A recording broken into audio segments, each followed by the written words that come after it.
My name is Scott Henderson. I'm Dean and Head here at Trent University Durham GTA.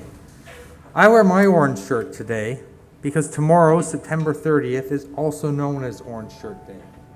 It grew out of the account of a young girl, Phillips Webstad from Stiswecum Exgatum First Nation, who had her shiny new orange shirt taken away on her first day at a residential school. There were 140 federally run residential schools, and the last one closed just 23 years ago, and let's remember that. This is part of our shared history. The orange shirt is now a symbol of the forced removal of culture, freedom, and identity experienced by far too many generations of Indigenous children. Today we are gathered on the traditional and treaty territory of the Mississauga Anishinaabe. And this event pays tribute to the ongoing legacy and contributions of the Mississauga and advances our role as an institution committed to education about Indigenous peoples, their culture and contributions, and to making space for Indigenous voices and values in the work that we do here at Trent. I thank Anne for her welcoming comments and land acknowledgement, and is a member of the Elders and Traditional Knowledge Keepers Council and a language coordinator in Curve Lake. She's assisted us with this installation by providing an Anishinaabe translation for all of the materials. A few years ago, Trent created its Elders and Traditional Knowledge Keepers Council to help guide us in our efforts at sharing the truth and advancing reconciliation and supporting our Indigenous students in their success. I'd like to thank and acknowledge the Mississauga members of that council for their time, their wisdom, and their sage advice. They are Melody Crow and Rick Beaver from Alderville First Nation, Tom Cowie from Hiawatha First Nation, and Doug Williams and Ann Taylor from Curve Lake. Through meetings with Council, Trent University was challenged to bring greater prominence and educate our community about the treaty land on which Trent University is situated. Today, we're pleased to share with you the installation which communicates this important history.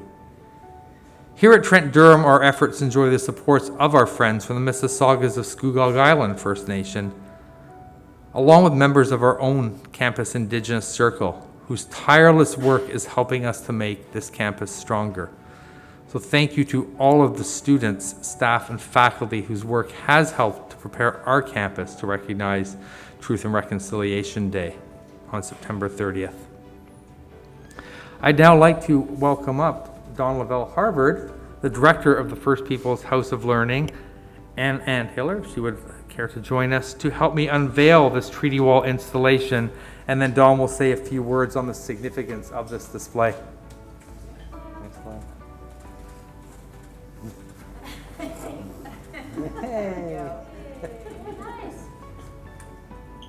So as we're all coming together, wearing our orange shirts and preparing for tomorrow, for that National Day of Reconciliation, many of us have been struggling, because this is the first year this has ever happened, to really know what our role is, to know what we should do. Is this a national holiday? Or as the chiefs in our territories have asked, we want our children to be in the schools so that they can learn. We don't want them sitting home playing video games and watching Netflix. And that's why we said this is not a holiday. It's a national day of remembrance and a national day to come together to grieve and begin that healing process. But part of that process, in honoring those children that were forced to attend the residential schools, those who survived, and those who were never able to make it home, is making sure we tell the truth. We all want to do reconciliation, and I've been asked by many, many people, what should I do for reconciliation? And the biggest thing we do is remember that reconciliation is only half of that conversation. It was the Truth and Reconciliation Commission, and so the first thing we need to do is honor that truth. As uncomfortable as that truth is, as hard as that truth is, it's important to honor that truth. And so here at Trent, we have begun that all-important process of embracing that truth, of learning how to share that truth in a good way, and coming to a place where we can learn from that truth so we can do better. And this is part of a very small but very important step, because as we're taught, we're all treaty people. Whether you're Indigenous or non-Indigenous, whether you have just arrived on these lands recently, the fact that you have the privilege of working, of studying here at Trent on these lands is because of those treaties that were signed. So we're all beneficiaries, whether you're Indigenous or non-Indigenous, and we all have responsibilities. And so because we're all treaty people, here at Trent, this is where we start, with those treaties. This is the treaty for this land that outlined how we were going to share and live together in a good way. And so this is where we start our journey of learning the truth and moving towards reconciliation. And as one of my students reminded me recently, just being here today is an act of reconciliation, is a call to action, is taking a step, because we're here and we're doing something and we're starting that process. And I want to thank you all for coming out today.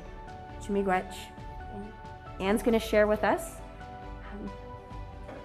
Nope. So one of the things I want to let everybody know is, I'm from the Wikwemikong First Nation on Manitoulin Island.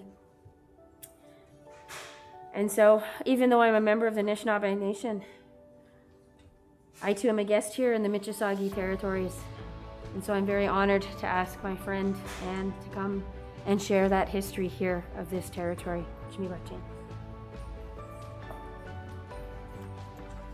Oh, Ani Miigwech Minwa, thank you again for having me here. As an Anishinaabe person, as a Mississauga person, I've been taught that we've been taking care of this land for generations, thousands and thousands and thousands of years. It's been our responsibility given to us by Creator to take care of these lands and waters and to ensure that they stay in a good way for future generations. And that's what we mean when we mention those yet to come. It's those generations that haven't been born yet. That's what we take care of this land for. And we find in our language the very methods that we need to use to take care of the land, because our language is of the land. And as Elder Claudette Commanda says, our language is from this land. It didn't come from anywhere else. It didn't travel from anywhere. It didn't come from across the big water. It didn't come up the river system. It grew from the land itself. And that language holds who we are as people, holds our culture, and holds us responsible. So that's one of the beautiful things about our language. As Anishinaabe people, we signed a lot of treaties. And we started signing those treaties as early as the 1700s, 1764 with the signing of the Treaty of Niagara. That was a big deal for both of our nations, for the Anishinaabe, for the Indigenous nations of this land, and for the British nation. That was the first time that we treated together. But previous to that, the nations that lived in this land, we treated with each other. The last treaty that we signed was in 1923. That was the Williams Treaties. And that treaty specifically is the one that was designed to ensure that there would be settlement and troop movement and that there would be development. But it was also a treaty of sharing what the land gave to us. That treaty was just recently settled, by the way, a few years back. It took a long time. It's an important treaty. We also have Treaty 20, which was signed in 1818, and that one is important for Anishinaabe people because it establishes into Canadian law our rights to hunt, trap, harvest within a specific area. And we were recognized in that treaty as nation-to-nation negotiations, and that was important. That is important. Everything that was discussed in those treaties, in those negotiations, is still very impactful to this day. It regulates how we relate to each other. how we share the land, how we develop the land. This treaty wall, it's an amazing thing. You know, you can look at that map and you can figure out just exactly where you are and know that you are in Mississauga or Anishinaabeg territory. The beautiful language that's here, this is from an elder in my community. I just showed her what was written, and she said, well, we need to change this, and she did it within 5 minutes. She's an amazing person to work with, and she knows the language like you wouldn't believe. So I'm grateful to Mary Taylor. Moni Taylor is the one who did the translation for the wall. So I'm grateful to her. She's a dear friend and an elder in my community. And she's been working with the language and with our kids for decades now. This, as Dawn was saying, this is an important step towards reconciliation. The recognition and acknowledgement of this treaty, these treaty lands, and the recognition of the responsibilities that we have to each other. That's really important when we're talking about reconciliation. That's really important. One of the things that's important to remember too about reconciliation is it has to have action. That action is our thoughts and our ideas being made physical.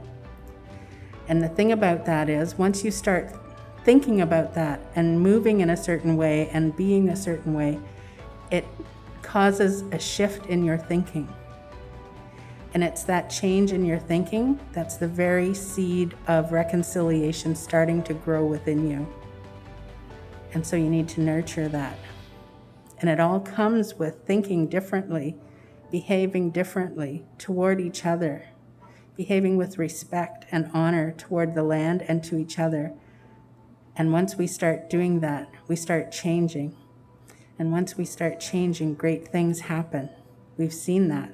We've seen it with this campus. So these treaties are important to us currently. They were important to us in the beginning. They'll be important to us in the future because we're all affected by them. We are all affected by the treaties that were signed by our collective ancestors, my ancestors and your ancestors. Now we pick up that idea to walk together, side by side, no one better than the other, but helping each other along the way, sharing our burdens along the way, holding each other up when needed. And these days, the Indigenous people of this land, we need to be held up because we're carrying a heavy burden. And that burden is being passed on to our children, and they shouldn't have to carry that. So with your help and with our ancestors' help, we'll get through this and we'll walk together. And the path that we're weaving is such a beautiful path, and it's so strong and so bright that those ones yet to come, those ones that have yet to be born, they will have a good, strong, solid path that they'll be able to follow.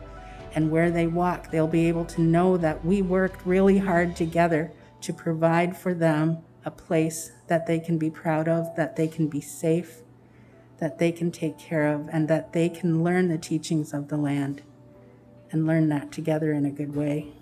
So I want to thank you again for allowing me to speak. It is a truly honorable thing to be here today to speak with you. So miigwech for that.